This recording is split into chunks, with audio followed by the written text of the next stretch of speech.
Hello, everyone, and welcome back to the Harvesting Justice podcast. Woo, woo, woo, woo, woo, woo, Hello, woo. how's it going, Melanie? It's going. It's been a minute. We did not post an episode for the month of January 2026, but I'm just chalking that up to us having a winter break. So, but Yeah, we're back. of course, I don't think that New Year's Day is the day where many people are firing up their podcast machines. Okay. Either they're Yeah. recovering from a night of partying or time with family is more important than being deep into your podcast Yeah, shows. so it's been a minute since we've been on and we got some things we want to talk about, right? There's some things in recent times. One of our pro-life colleagues, Anastasia Rogers, was arrested on the sidewalk a little over a month ago. Not even doing any sort of civil disobedience or Yeah, anything rubbing against the law. and HHS has been removed of their federal funding for fetal tissue research. That's another big thing that just happened. And the Walk for Life and the National March for Life also just happened. So we need to dive in. A good recap for all those Whoa. things. Okay, so where should we start, Robert? First, I wanted to find out more about your experience on the coalition partner platform for the National March for Life, because I did not really get to hear much of anything of your experience Yeah, answering the okay. call. And for context, Robert and I are sharing all this to each other for the first time. So we don't even know what the other person's going to say right now. But okay, so the coalition partners. So if you don't already know, Pro Life San Francisco, for the first time in its almost 10 years of existence, got an invitation from the National March for Life to be a coalition partner. So originally, I had no plans to go to DC. I was just gonna go with my family to Texas for a friend's wedding happening Saturday, January 24th, the day of the Walk for Life West Coast. In San Francisco. Yes, in San Francisco. So I was not even planning on going to DC. I was just gonna go to Texas, attend my friend's wedding, and enjoy a good time with loved ones back in Texas. But then we a few weeks prior, got an invitation from National March for Life to be a coalition partner, and I thought it was too good of an opportunity to pass up. So that's why I was in DC. So the coalition partners, we had our own like tent VIP almost area. And it was, if you're facing the March for Life stage, it was the left side, it was the right side. We had a tent and we had our own little like VIP walkway. Like we were in front of the stage. Like there was nothing in between us, but just like barricade. There was no crowd. Like it was us, barricade, stage. Oh, so basically almost like a special kind of, Like the unlike, closest you could be if you were at a concert type almost like thing. an orchestra pit. Yes. Uh-huh. The thing I'm And most curious about was there a lot of opportunity and time to bump elbows, shoulders? I forget what the saying is with other people to like yeah, be able to network and share. Yeah, Doing I saw David B. Wright, who is the founder, leader of the Life Leadership Conference, formerly the leader of 40 Days for Life National. And David B. Wright and I are both from the great state of Texas. Yeehaw. And I met him back when I was still a student leader running my club in college. So it was funny. He and I were both at the coalition partners tent area and we were both like, hey, and I see anyways, you. yeah, it's I just see funny because you. I've seen him so sporadically throughout the years, but Melanie, like 5, 6 years ago, would have been like, "David B. Wright," like, foaming at the mouth. But it was so anyways, I saw David B. Wright. I saw, I over that weekend, I got chances to finally, like, formally introduce myself to Kristen Day, the director of Democrats for Life of America. And Kristen Day actually has an initiative that she would like us, Pro Life San Francisco, to partner on and help with promoting, but she and I have yet to chat about that. But that is something in the works. Kristen Day is one of those characters like I've known of her, I've seen her, but I've never actually like, hi, my name is like, Right. And but you now, feel like you know someone because you see them all the time and like on right. social media. But anyway, so Kristen Day was another person that I finally like formally connected with. What were you about to say? Yeah, just like this opportunity affords people to get together to actually impact more of the public, the families in need, the babies. These opportunities don't exist without the chance to meet other people like this. Yeah, and then, spending time with people who I would consider friends, like Herb Garrity from Secular Pro-Life, Lauren Handy, Caroline Smith from Horror and Hope Coalition. So there was just a lot of opportunities to continue relationships with people I already know, and then getting to finally formally meet other people who I've known of.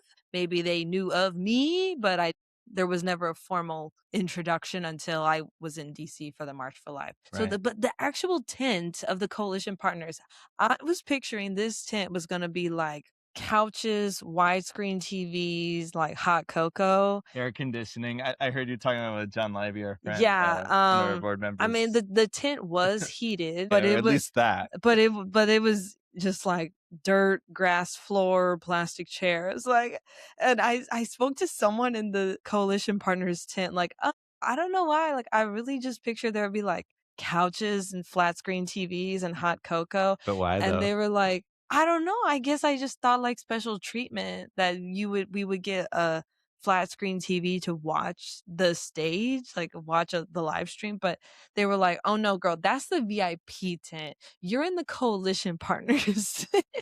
So I'm guessing Um, there's a VIP tent, uh, I don't know, that must be where the high Congress yeah, members were. yeah, for, like, more, high named people, which wasn't me, but I was just happy to be in the coalition You partners got to be tent. elected to office first. Yeah. So that's how that went. Yeah, but at least the weather was nice for you guys and the general audience out there on the lawn. Yeah, and then it became a battle of flying home to try to beat the winter storm, and thankfully I did, but that was chaotic and I don't wanna think about it. Right, yeah. I mean, you cinched a good flight in the beginning already. Like, did you actually have to, like, change your flight plan at all, or was it, like, the original ticket? Yes, but I don't wanna talk about Okay, it. okay. But the change worked, okay. I'm home now. Yeah, and I'm just really excited that I also had the opportunity to go out there to network on behalf of Pro Life San Francisco during the Horror and Hope brunch. Melanie just mentioned the Horror and Hope Coalition led by Lauren and Caroline, friends of ours. And it was a fantastic opportunity to really hear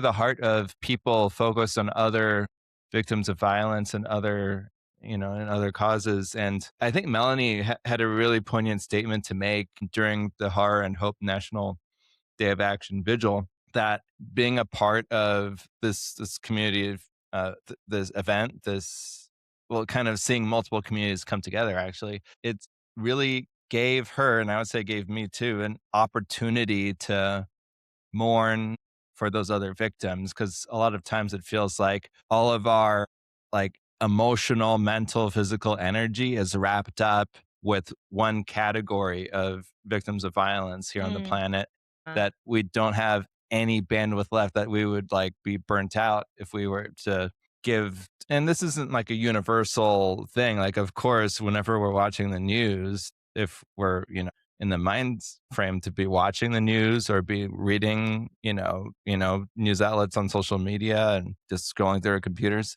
we're gonna, act like any other normal human being on the planet, and our hearts will break whenever we see people being killed. But being able to sit in a kind of organizational setting and hear from people involved in leading other organizations, we usually don't have this opportunity because we're always focused on the unborn who need allies and advocates. But we always felt there's no time to do the same thing for other victims of violence. It just felt like, I don't know, almost like it's arguably possible that PLSF could become a CLE. Like, would we ever want to be a CLE kind of organization in the some future? lore on pro-life SF. There was a time, I think under Teresa's leadership, that there was consideration to be a rehumanized chapter. Oh, some people might not know what CLE is. CLE, consistent life ethic. Yeah, where you're actually able, and part of it With might just have to do with some people only have so much time on their plate and so much expertise to have to focus in on one topic. but depending on how many people join us, who knows where our future can be. I mean, I'm definitely CLE. I always thought of PLSF as being CLE. Even, I mean, I feel like you can be CLE and also single issue, which I think that's PLSF. Yeah, I guess there's kind of a spectrum. West Coast Walk for Life, Robert. I was not there at the West Coast Walk for Life because I was in San Antonio, Texas at my friend's wedding. Shout out to Allie and David. Love Hmm. you. Many blessed years of your marriage. Now, what did I miss, Robert? Give me the rundown. Give me the tea. Give me Yes. give me the spicy tea of what went down at the West Coast Walk for Life. The chai, as it were. So it was a really great opportunity to be able to introduce a big handful of people to the community. Thanks to Danielle and his friend, he wrangled up people from his network who were really interested in kind of hitting the ground running, getting a really good deep dive intro to the pro life community by being involved, not just being spectators, not just roaming the grounds of the San Francisco Civic Center, but actually being able to be involved. Sorry. We had a crew of 8 people who were volunteering with us for the Nice. walk. Morning, well, Melanie, of course, you set us up for success, organized I really did. all of the materials, all of the kind of strategy for the whole morning, like logistically, and making sure that we had Ryan. the footwork that we needed Uh-huh. to really pull off being able to educate a broad audience about our programs, our presence here in the city. And yeah, that just goes to speak about, my favorite part of the Walk for Life being the info fair tabling hour. Nice. And how did that It go? was chaotic. You could Oh, imagine no. with like hundreds and that, like being in a sea of thousands of people getting ready to listen to the main stage speeches from the West Uh-huh. Coast Walk for Life stage. There were like at least hundreds of people who came to grab stuff from our table and speak and hear and learn from us, to share who they are. It was just such an amazing opportunity, even being able to talk with some of the people at neighboring tables as well. Did people take a lot of the Ethical Research Now flyers? It was hard to see. So me Oh, and okay. a new volunteer named Jessica, we were the ones manning the table. And Danielle, Ryan, and let's see. Don't think I had enough coffee this morning, but those are the people who I recall were slinging our signs. There is some really fantastic artwork that one of our previous executive directors, Kristen, had made that served as the basis for stickers we were giving out free with a survey submission. A lot of people just took the stickers without filling out the survey, No. but hopefully they did take pictures of the QR code so that they could fill out the survey They're not later gonna on. do But that. we were It's happy a to week provide. late. Let's have to look into the data and see, because we want to be able to share invitations to future gatherings and events, and So were people just being they were just like they just took it or you let them take it, Robert? well, What's I the was in the truth? middle of talking with other people while Oh, other people were getting the no. That flyers, breaks my the heart. the resource brochures that we pass out on the sidewalk. We wanted to make sure attendees of the Walk for Life had those in hand. We're familiar with the content and the website that it points to, the Daniel told me directory. that y'all gave out all of the signs. Yes, that was the amazing thing. And off the top of my That's head, I don't crazy. remember if we had 100 or It 200 was or 350 signs. total. 350 divided by 4 versions. I'm Okay. pretty sure when I looked at the receipt. Okay. And that's Wow. so crazy y'all gave them all out because I was highly expecting we would have leftovers to bring to Sacramento. Yeah, March 16th. Monday, March 16th, Sacramento. Be there at the state capitol. 12 p.m. is the rally. 1 p.m. starts the march. Be there or be square. It was, yeah. Speaking of, we probably had to order more signs. This is a good problem to have, Yes. more signs.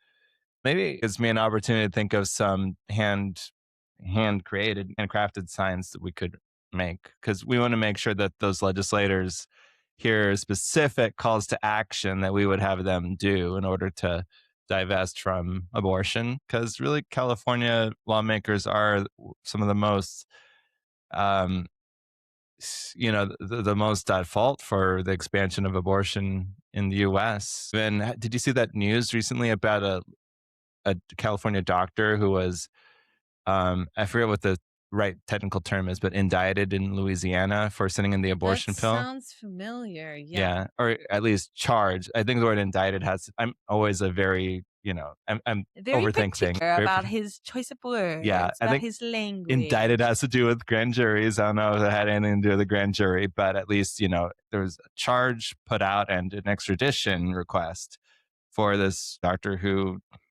was distributing a human pesticide, which is the abortion pill, into Louisiana, a pro life state. And then, of course, Evan Newsom, our lovely governor, was like, not on our watch. We're not sending them your way. It's like not honoring extraditions, even though that's how the US operates whenever someone commits a crime across Uh-huh. state lines. Yeah, yeah. But yeah, so just a small indication besides the several dozen pro abortion laws that have been passed in the last 4 or so years. Yeah, California is a place that really needs to hear a message. We're Totally. glad that the Walk for Life and all that, action there, besides being able to talk with several hundreds of people who did not know about our programs before, our Mhm. educational initiatives, the service work for families, and countering politically the message of the abortion movement, Uh, California lawmakers. It was also an opportunity to share our new letter writing campaign to leaders of the University of California, San Francisco.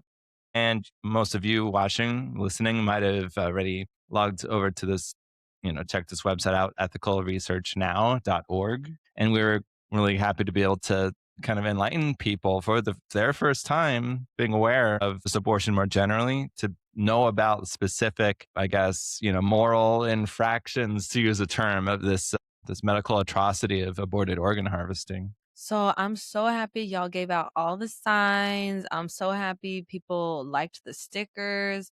But Robert, I have a bone to pick with you. What's that? Why in all of the pictures and videos I saw, there was no bullhorn and you were not at the front of the Walk for Life West Coast? Explain that to me. I'm frazzled. I'm Yes. not feeling dazzled. The would you be surprised to hear that the bullhorn ran out of battery? But weren't the batteries brand spanking new?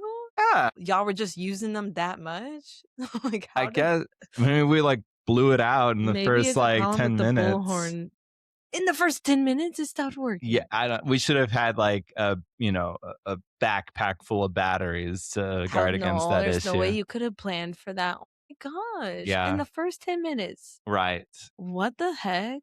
Okay, now why weren't you at the front of the walk? I was really sad and disappointed when I saw you were not at the front. Well, even one of the previous years when I was at the front, there was like rotation of people at the banners so that, the same set of people wasn't always there.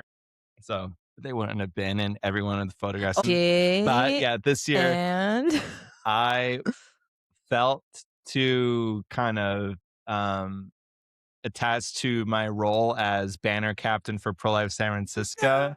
I felt I couldn't pull away from, because I was taking some photos and videos of our presence out there, interviewing our people, and kind of overall helping to keep the kind of you cheerlead. mean there's more video footage we have yet to see? Well, you may have seen some in our story, and yeah, there's more that could be shared. Okay, but you said you were interviewing people. Yeah, I mostly Danielle. Okay. Some people like were taking a minute to think of what to say. It always allow them Okay. time. Well, I just want to give a public shout out to Robert for manning the fort, keeping things in check while I was gone. And also shout out to our good friend Daniel for all his help with coordinating volunteers. Yeah, it was just a great fresh group of people to be with. I just did not want to like tear myself away from them and in a sense I ignore get that. them, if you understand. Like it felt like Maybe you were just caught up in the I felt moment. like You were I like, I'm with my people. I have FOMO if I'm gone, yeah, walking at there's the front of the Walk for Life West FOMO, and Coast. it felt like I was abandoning them if I was Uh, even taking videos and photos from far away to document, us getting our message out about what we're up to in the city just through our big vinyl banner. That's like a symbol of all the activity and campaigns that we aim to continue. Like I felt like, okay, am I abandoning them even in this moment? And I'm like 30 feet away getting video footage. Just like, nah, I got to stay with them. I can't be Okay. separate. So that Okay. was the main I thing. I respect your decision. Okay, so HHS, what is the news, Robert? Tell us. So What do we need to know? the US Department of Health recently came out with some amazing good news. I don't know if y'all seen it on our Instagram. That's not really visible. But yeah, here's the headline from the press office. NIH announces major policy shift to end use of human fetal tissue in NIH supported research. This news came out the night before the March for Life in DC. It was really crazy. It Wow. first came across my radar from a Twitter post by Kristen Hawkins, president of Uh, Students for Life, uh, and it was like, wait a second, what is this real? That the federal government's going to stop funding all these university research labs that target pregnant moms for mhm. baby part specimens? And I clicked through and found yes is absolutely true. So I clicked through and found out it's absolutely true. It's such a mind-blowing thing to check out because when I read through the whole press release right here, it said that so this is basically taking it a step further than just, banning government laboratories from targeting pregnant moms. This is affecting all outside or extramural projects, meaning laboratories that aren't government laboratories but receive federal money to conduct these Mm, experiments, such as UCSF. such as UCSF. I remember just a couple months ago when we interviewed one of the vice presidents of the White Coat Waste Project, Uh, he was talking about their success in getting it was just about a short list of a dozen or so projects defunded in terms of whenever they come to the conclusion of their current like funding cycle, they're not going to be renewed if they want to use aborted babies' remains. mm, And it was kind of delayed good news because we wouldn't see the effect of it is immediately. this the effects of that, you think? Well, this is basically that on steroids because it's going to be more than just affecting those like dozen or so projects, but sweeping across Oh. all. And there seemed to be a clause in this that seemed to be saying that even the currently active projects are going to be basically either required or strongly like suggested to stop using aborted babies immediately, like to not even have to wait for the next funding cycle. Yeah, Mm. and My gosh, that's big. let me see if I could. Let's see. Okay, I have a huge question. I want to know, what do you think that means practically for UCSF? Like, what does that mean practically for the research that's happening in our backyard? Does that mean some of the research stops, but some of the research continues through their own in-house funding? Or what does that like? Put it to me in simple terms of what does this mean for the field tissue research that's happening in our backyard at UCSF? Well, one thing I could say here, there was a recent article in nature.com, it's a science journal, and where, of course, some scientists, as it says in the headline, some scientists, they're dismayed by this good news. It's just such an upside down world over there where they think, oh, we can no longer rely on tortured babies for a specimen. This is bad. It's like, check yourselves. Like, just understand what ethics is. It says here, one doctor at UCSF, what does it says here? Dr. Stephen Finkbeiner. My dad likes German, so I kind of, wait, let me just say that differently. Say it with the German accent and then say it with the American accent. Yeah, my mind just flipped into my German language lessons from back home. But yeah. So let's see, Dr. Stephen Finkbeiner, Wait, neurologist. say it with the German accent and then say it with the English accent. Stephen Finkbeiner. There we go. A neurologist at the University of California, San Francisco, who received a grant in the 2024 fiscal year for a proposal that included fetal tissue research. Said that his team uses stem cells, presumably from aborted babies, to study Alzheimer's disease. Well, he uses stem cells to study Alzheimer's disease, but, quote, the human fetal tissue work is also critical because it remains the gold standard. Oh, brother. So it's ridiculous. Like other options right there, like they talk about stem cells. Now, I'm not sure if these themselves would be ethical or unethical, unethically sourced stem cells, but whenever you see the phrase human fetal tissue, that's talking about a baby's body freshly aborted and targeted while they were still alive in utero. Like, how can you just seriously say this is the gold standard and raise that as, something you do not want to stop? You want that machine to just keep churning out more bodies for you, while those moms could otherwise be encouraged to change their mind to choose abortion rather than double down and be sold pregnancy tissue donation as the silver lining to their complicated situation they found themselves in. So what does this mean For the funding, yes. practically? So Like, obviously, it sounds like Dr. Tepinda is what is not having this? a good day. He's mad about this. Or she. I'm just assuming this is a man. I don't actually know. All I know is the last name. Well, But I gave you the first name, Stephen, but oh, still, okay, okay. I still, was I was right. I was right. Dr. Steve, that he's mad about this, but okay, so people are mad and upset that they'll be losing lessening their gold standard of research quotations. But okay, so what does that mean? Like the research at UCSF continues but is limited because they've lost some of the federal fun. funding, but they have state funding. Like Yeah. what does this mean practically?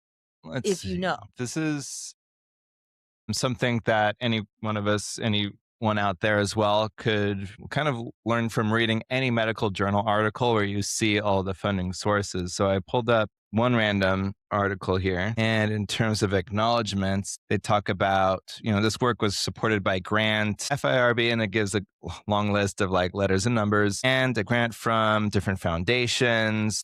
So Okay, so the research, the organ harvesting will continue, but they're losing funding. So maybe it won't be as many babies being harvested. it's a matter of, if something has already received federal money, they'll absolutely be limited for that specific project unless they decide to, like, midstream. Like, this is talking about like the currently active projects. If they midstream decide to somehow send back the federal funds and just replace it with the other money they have, kind of ask other outside foundations or even the state government for other grants, additional money, or just rely on the remaining money they already have so that they can continue the projects without any changes to their protocol, without any logistical changes. But our hope is that institutionally they would put rules in place that, circumvent any kind of headaches by saying, look, from the outset, we're not going to allow any, pregnant moms to be pressured to sign over their babies' bodies. Rather, we will not be part of people's thinking over whether to follow through with their abortion plans. We will not use freshly aborted babies for our research projects. And that's the hope, that being denied this federal funding for unethical protocols would actually help move them to a more ethical standard of research. But I would think that in the short term, the immediate reaction is going to be, okay, how can we keep our projects going the way they are, sticking to the status quo without using that money, using the remaining money we still have? It might require them to seek out additional grants and put things on pause, put their projects on ice for some time. But Just like how they put the baby body parts on eesh, ice. right, right. But To dark try, humor. yeah, yeah. That's always something that pops up in the pro life circle, dark humor. I want to try to find a specific phrase here. So you're saying it's possible, it's more likely than not people are going to try to adjust and figure out how can we keep doing what we've been doing just without the funding that we were getting. That's I what I would do if I were a baby harvester. Makes sense.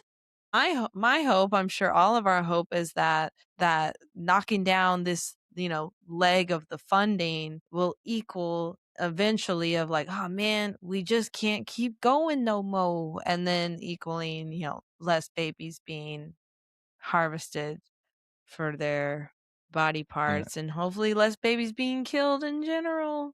There was a situation back during the first Trump administration when the rule was laid down that for the upcoming funding cycle, no money will be given to proposals that include, harvesting aborted babies for the research specimens. And so none of this was about like the currently active projects. It was all about in, several months from now, your projects will not be picked up if it includes aborted fetal tissue research. And already then, there was talk within the UCSF community. There was, for example, I think it was like the University of California Academic Senate or some body similar to that that was doing a live meeting over a video chat. They published it on YouTube for the public to see, and it was kind of covering several different topics. But when that was brought up, then they were saying, "Okay, and now our plans to go to Capitol Hill to lobby for increased funding for for aborted fetal tissue research." So their first moves are going to be to, talk to the people in power to see what they can do to reverse the few good decisions I would say that are coming out of the Trump administration, both prior and current. So yeah, it's just disheartening to see that it's going to take more than just, a slap on the hand and denial of money for a short period of time.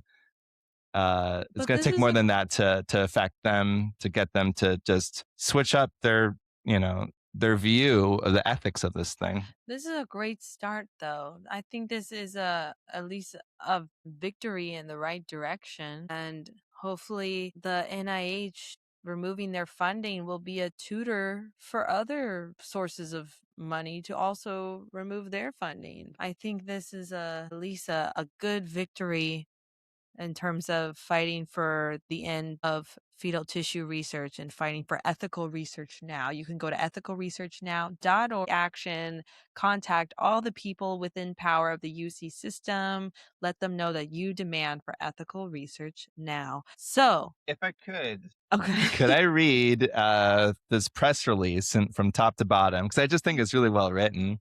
Maybe we can just clip the best sentences. I'll summarize a bit. The NIH just announced a new policy ending the use of human fetal tissue in NIH supported research, making a significant milestone in the Trump administration's efforts to modernize biomedical science and accelerate innovation. Effective immediately, NIH funds will no longer be used.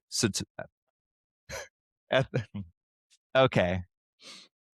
Effective immediately, funds will no longer be used to support research involving human fetal tissue from elective abortions. The policy applies across the NIH intramural research program and all NIH supported extramural research, including grants, cooperative agreements, other transaction awards, and research and development contracts. Let's see. NIH is pushing American biomedical science into the 21st century, said NIH Director Jay Bhattacharya. This decision is about advancing science by investing in breakthrough technologies more capable of modeling human health and disease. Under President Trump's leadership, taxpayer-funded research must reflect the best science of today and the values of the American people. NIH-supported research using human fetal tissue has declined steadily since 2019, only 77 projects funded in fiscal year 2024. At the same time, advances in organoids, tissue chips, computational biology, and other cutting-edge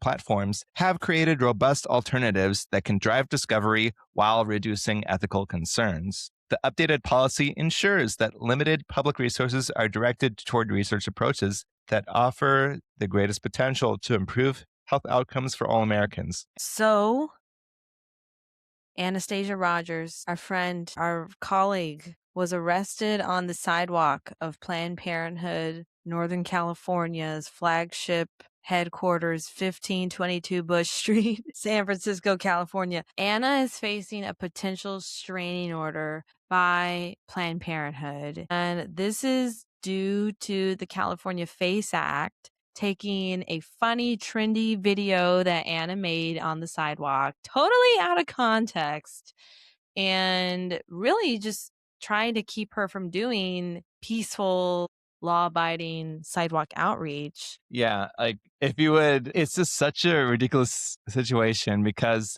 the text that they're taking issue with, that they're interpreting, that somebody is interpreting as a threat, it was literally the phrase saying that the modus operandi of pro-lifers is to love people, to kill with kindness, to unalive with kindness. and that the MO of the other side of the people who work for the abortion businesses, those brick and mortar buildings, is just to unalive them, meaning the babies. But there's taking that phrase, basically slicing it up instead of like basically interpreting it to be like Planned Parenthood's MO is to unalive them. It's saying unalive them. And it's saying to unalive Planned Parenthood people. It's like, no, it's like you're reading it wrong. And even if one person made that mistake within the building, everyone else around them should have been able to say, no, you're reading it wrong. Here's what it's actually communicating. And then these charges never would have been filed. She wouldn't never have been arrested and dragged off the street in I front of me. honestly think it's so funny. I feel like it's so far reaching. I feel like it's like somebody was like, let's zoom in 10 times to the background of this video. And if you zoom in and you flip the screen, then you will see and blah, and if you play the audio backwards, you will hear distinctly like it's like, bro, what you're looking for is not there. Like you are totally taking this funny little silly TikTok video out of its original context. Like, y'all need to calm down. But we have been to the San Francisco Hall of Justice doing court support in favor of our friend Anna. We've gone twice now, and we're going to keep going in support of our friend Anna because we are in support of sidewalk outreach and we want to keep spreading the word of Bay Area ReproCare.com. And we have awesome brochures that lead people to our bilingual English and Spanish website, Bay Area ReproCare.com, that has many life affirming, nonviolent resources to help women throughout pregnancy and beyond. Please join us for court support if it works in your schedule. That's moral support for people who need it. Yes, and you never know how long you may be at the San Francisco Hall of Justice. It could be in and out in half an hour's time, and you could be there till the 11th hour at 4:30 p.m. So I suggest you bring snacks, bring a fully charged phone, bring a good attitude, and if you need it, there is free childcare at the San Francisco Hall of Justice that has helped me coming in clutch with taking care of my son. So please come join us Tuesday, February 24th, 9 a.m. at the San Francisco Hall of Justice in support of our friend Anna. And also the Superior Court system, they have two different buildings in San Francisco. I recall that one person went to one location, but then realized, oh, shoot. Oh, So there's one by City Hall, just across the street at the, by the San Francisco Civic Center. But the primary one where the hearings have been at to date so far is the Hall of Justice on Bryant Street. okay. So yes, I think that's the more kind of landmarky one that most Okay. people know about. So join us Tuesday, February 24th, 9 a.m. at the San Francisco Hall of Justice on Bryant Street. And keep an eye on our emails in case there is a change from that. Yeah, but all this to say, if you are considering going out to the sidewalk, please, now is not the time to be afraid. Now, if anything, is the time to show them that we are not intimidated by them. We are not intimidated by them who are trying to stop us from reaching women and families before they go in to possibly make a life-altering, life-ending decision, abortion. So please get out to the sidewalk. You have every legal right to be there. You know yourself, you know what is the public property lines. They may tell you that there's a buffer zone that is unconstitutional. You can stand wherever you want. You know that you're not harassing anyone. You know that you're not being violent. All you are doing is having conversations, passing out literature. This is what people do anywhere and everywhere on public property, right? You see people outside of your local grocery store, in corners of busy streets, preaching, or the Jehovah Witnesses, or people passing out information for their various causes. You're not doing anything out of the ordinary. You just happen to be outside of a business who really doesn't want you there because you may save a baby. Yeah. Those Witnesses, Falun Gong, Cirque du Soleil, like whatever it is. Exactly. Everybody. Exactly. Falun Gong. That's everywhere in SF. Falun Gong, Cirque du Soleil. Yeah, I've been seeing more about that. But anyway, so let's wrap up, Robert. We touched on everything, right? The National March for Life, Walk for Life West Coast, the HHS losing or defunding the Extramural yes research. for fetal tissue research losing funding from HHS, NIH. What's the difference? It's all umbrellas, several umbrellas, umbrellas. And we touched on our pro life colleague, Anna, from the group Survivors San Francisco, her recent arrest and upcoming court dates. So we hope to see you at upcoming events, SF Hall of Justice. And if you haven't already, ethicalresearchnow.org to demand for an end to fetal organ harvesting at the University California, San Francisco. Anything else, Robert? I'd encourage people, if you want to know about other opportunities to share your voice, to have your voice amplified, just to be in pro-life community as well, sign up for our emails right on our homepage, prolifesf.org. Scroll to the middle of the page, add in your contact info, and that way you can stay in the loop, be the first to know about events, gatherings, just social Yep. interaction opportunities, and the ability to really take action on Yeah. a larger scale. Yeah. Our emails are the best way, I think, to stay in the know of what we're doing. And yeah, join us. All righty. So, Harvesting Justice podcast over and out. So, yeah. Bye.